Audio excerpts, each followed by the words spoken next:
In today's video, I'm going to teach you how to download and install Norton on your Mac, specifically for versions 15.0 or later. Whether you're upgrading your system security or just ensuring you have robust protection, installing Norton is a straightforward process.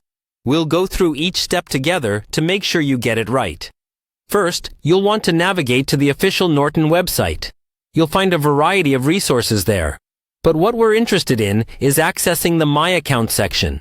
Simply look for this option on the home page, usually located at the top or on the right sidebar.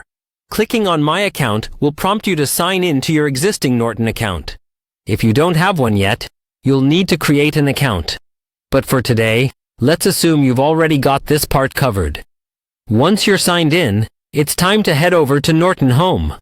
This is your central hub for managing all Norton services linked to your account, making it easy to install, manage, and renew subscriptions all in one place. From Norton Home, you'll navigate to the My Subscription section. This area displays all your active subscriptions, providing you with direct insights into what you're currently subscribed to and any other Norton products you might have. Now that you're in the My Subscription section, look for the download option. It should be straightforward to find, since Norton aims for a user-friendly interface that simplifies this process as much as possible.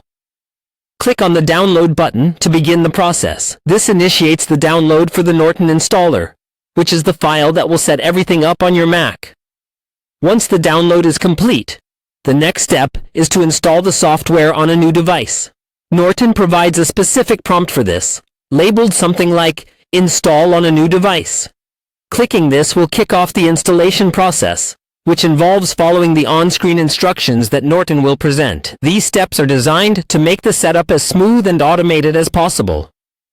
During this installation phase, your Mac may ask for permissions. These are necessary for the installation to proceed correctly, so make sure to accept them to continue with the setup.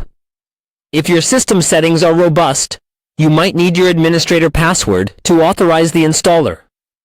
With these steps completed, Norton should be successfully installed on your Mac.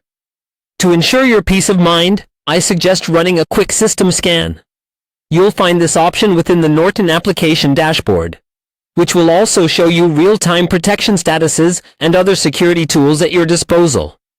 By following these steps, you can make sure your Mac is well protected with Norton's reliable antivirus software. With this setup in place, you can continue browsing, working, or enjoying your Mac, knowing that it's safeguarded against various online threats. Thank you for tuning in today, and let's keep that digital environment secure.